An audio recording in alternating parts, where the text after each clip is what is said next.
यह बंदा तो अंडे बेचकर लाखों रुपए कमाता है। देखो कैसे।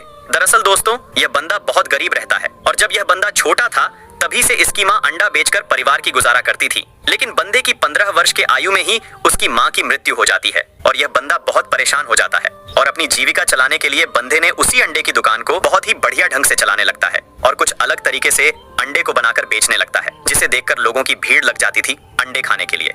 लेकिन उसके बनाने के तरीके और अंडे कीमत जानने से पहले एक माँ अपने बेटे के लिए दुनिया भर से लड़ जाती है। तो आज उस प्यारी माँ के लिए एक लाइक और सब्सक्राइब जरूर कर देना दोस्तों। और ये बंदा तो बहुत ही स्वादिष्ट अंडा बनाता है और सिर्फ 15 रुपए में बेच रहा है।